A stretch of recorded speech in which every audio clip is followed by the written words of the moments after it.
আপন নয়, ও বলতে কাজে ভাগ করে নাও। তাহলে বিচার এখানে কি হলো? দুই রকম। ইনসাফের সঙ্গে বিচার হয়ে গেল, বলল ওই বড় বউর সন্তানের তাকে দিয়ে দেওয়া হোক। ছোট বউ স্বীকার হলো যে হ্যাঁ সন্তানটা আসলে ওর। বিচার এই হচ্ছে ইনসাফ ভিত্তিক বিচার। দাউদ আলাইহিসসালামের জমানায় একজন খুবই ধার্মিক মহিলা ছিলেন, দিনদার পরেশগারী, খুবই আল্লাহ পরস্ত ব্যক্তি। কিন্তু সমাজের লোক জানেন না, একজন ভালো থাকতে দেয় না। যদি কেউ ভালো থাকে তার পিছনে মিনমিন করে। এত কতকগুলো কুটিলা মহিলা আছে সমাজে, ওরা পাশাপাশি না করলে ওদের ভাত কিন্তু হজম হয় না। এরা কিন্তু একজনের শাল আর একজনের ঢুকায়, আচ্ছা বাস তাদেরকে ঢুকাই দেয়। জানে না, শোনে না, প্রমাণ জানে না, এটা গোনায় কবিরা। যার বিরুদ্ধে সমালোচনা করা হয় তার গোনাগুলো যিনি সমালোচনা করেন তার উপরে যে বর্তায়। যার সম্পর্কে সমালোচনা করা হয় ওর গোনাগুলো মাফ হয়ে যায়। কিন্তু ওই সমাজে ছিলেন এক ধার্মিক মহিলা, সবাই তাকে অপবাদ দিতে লাগলো, নানান রকমের বিয়ে শাদী করো, বিয়ে শাদী করো, এই কাজ করো, সে কাজ করো, নানান কথা বলতে লাগলো। তিনি নিরুপায় হয়ে বিচারকের দরবারে গেলেন, কাজীর দরবারে। সমাজের সকল মানুষ আমাকে এই অপবাদ দিচ্ছে। কাজী সাহেব সুযোগ পেয়ে বলল তুমি আমার সঙ্গে বিবাহ করো। মহিলা বলল আমি বিচারের জন্য এসেছি, আরে বিচার না করে আপনি আমার দুর্বলতার সুযোগ নিচ্ছেন। আমি দাউদ আলাইহিসসালামের দরবারে যে নালিশ দিব।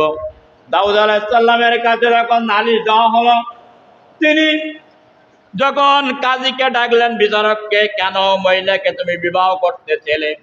বলছে ওই মহিলা কুকুরের সঙ্গে জেনা করেছে, ওই কুকুরের সঙ্গে জেনা করেছে। ওই কাজী চারজনকে উপঢকন দিয়ে সাক্ষী বানালো।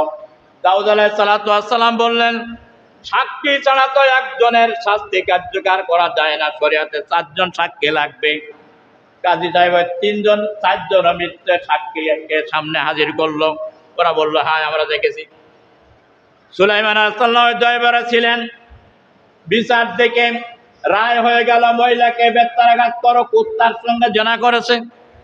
আজকে ইউরোপিয়া যে দেশগুলো আছে দেখেন, কুকুর পালে, কুকুরের সঙ্গে একসঙ্গে শোয়, ওঠে, খায়, করে নিয়ে বেড়ায়, কুকুরের সঙ্গে খুব মেলামেশা আছে। কিন্তু অর্ডার দিল যে তাকে বেত্রাঘাত করো, জাল্লাদকে অর্ডার দিয়ে দিল। সুলাইমান আলাইহিসসালাম বললেন আব্বা হুজুর একটু অপেক্ষা করুন, বিচারের প্রতি শ্রদ্ধাশীল আমি, কিন্তু এই বিচারটা আমি পুনরাবৃত্তি করতে চাই। বলো ঠিক আছে করো। বিচার করলো, চারজনকে চার ঘরের ভিতরে রেখে বলল ওই মহিলা কি কুত্তার সঙ্গে কি জেনা করেছে নাকি ব্যভিচার করেছে নাকি? বলে হ্যাঁ। বলে যে কুকুরটার রং কেমন ছিল? একজন বলল কালো ছিল। আরেকজনের কাছে জিজ্ঞাসা করলো আলাদা, তুমি কি জানো? বলে হ্যাঁ। বলে ওই কুকুরটার রং কেমন ছিল? বলে কুকুরটার রং ছিল ফর্সা। তৃতীয় জনের কাছে জিজ্ঞাসা করলো কুকুরটার রং কেমন ছিল? বলে কালো। চতুর্থ জনের কাছে যখন জিজ্ঞাসা করলো কুকুরটার রং কেমন ছিল? বলে লাল। তাহলে কি হইল সাক্ষী? এক কুকুরের চারজন চার রকম বলেছে না?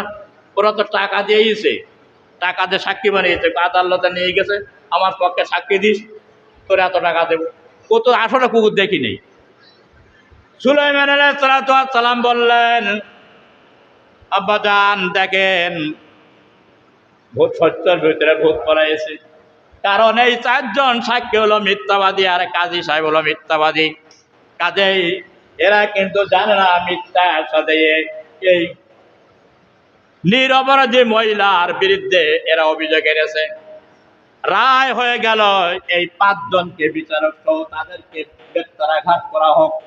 চিৎকার মেরে বলেন সুবহানাল্লাহ। এর নাম হলো ইনসাফের বিচার। আমরা হলে কি করি? আদালতে রায় দিয়ে দিই, মহিলার তো বিচার হবেই, নিরপরাধ।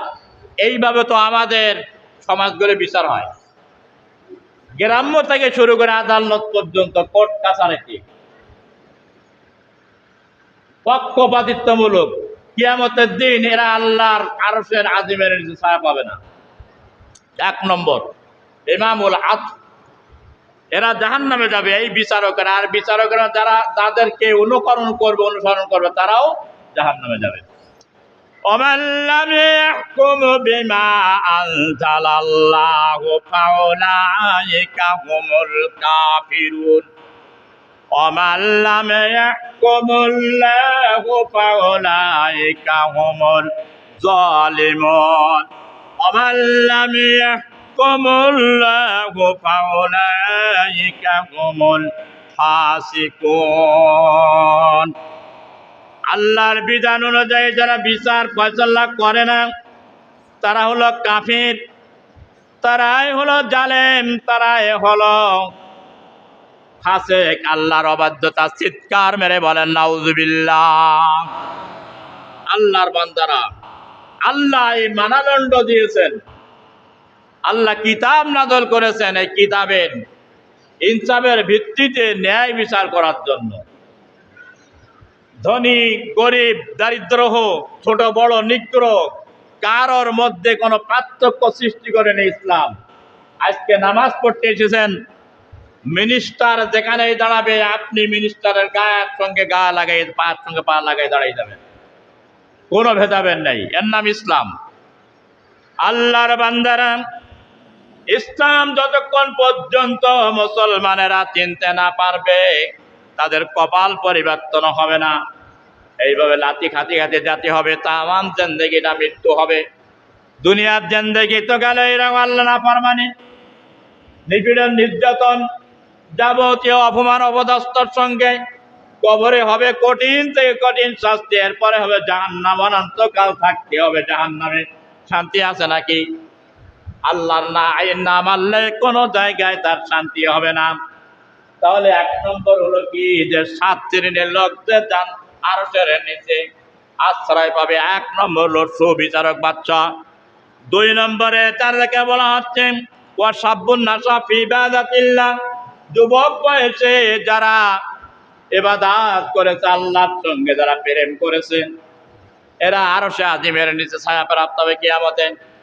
যুবক বয়সে মানুষের জীবনের 3টি ধাপ আছে। 1 নম্বর শিশুকাল, তারপর হলো যৌবনকাল, তারপরে আসবে বার্ধকাল।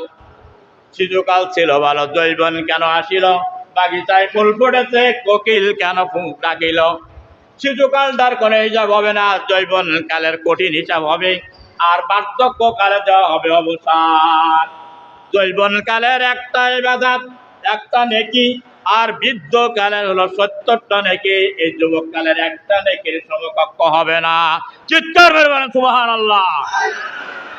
আমার ভাইরা, এই জন্য ইসলামের ইতিহাসে দেখা গিয়েছে হযরতে আলী রাদিয়াল্লাহু তাআলা নাবালক অবস্থায় ইসলাম গ্রহণ করেছে।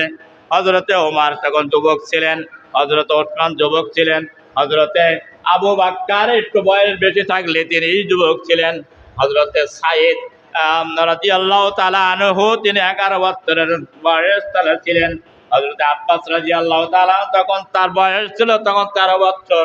এই যুবক বয়সে তারা ইবাদত করে আল্লাহর আর সন্তুষ্টি অর্জন করেছে, আল্লাহর সঙ্গে প্রেম তারা করেছে। আর আজকাল যুবকেরা হলো কি, রুনা লাইলার পাগল, পরিমণির পাগল, মমতাজের পাগল, পাগল আর বানর সাদের লাও বানাইলাম ওদের বইরা গান গায়, আনন্দ ফুর্তি করে, হিন্দি নাটক দেখে, আর ফুর্তি মারে মনে করে কোরআনের কথাগুলো মনে হয় ওই আলিফ লাইলার মতন না, যেই কথা সেই কাজ, যেটাই সত্য সেটাই সত্য।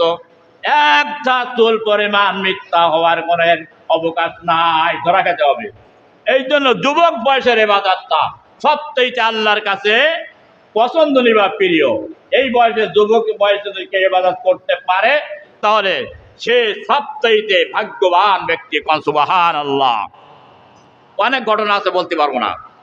এরপরে আছে 3 নম্বরে যারা আরশে আজিমের নিচে যারা ছায়া প্রাপ্ত হবে তারা হলো কি, ওয়াবিল মসজিদিল মান ওয়া রাজুলুল কলবু বিল মসজিদে কলবু মুআল্লাকুম বিল মাসাজিদি ইজা খরাজা মিনহু হাত্তা ইয়াউদু ইলাইহি। তিন নম্বরে যারা কিয়ামতের ময়দানে আল্লাহর আরশে আজিমের ছায়া পাবে তারা হলো ওই সমস্ত মুসাল্লিরা যাদের মসজিদের সঙ্গে তাদের তাল্লুক ছিল, ভালোবাসা ছিল, মহব্বত ছিল। একটা নামাজ আদায় করে যাওয়ার পরে আর একটা নামাজ আসার জন্য সে ব্যাকুল হয়ে থাকতো। কখন যাব মসজিদে, কখন আজান হবে, সব সময় তার চিন্তা থাকতো। একদিকে হাতে কাজ করে,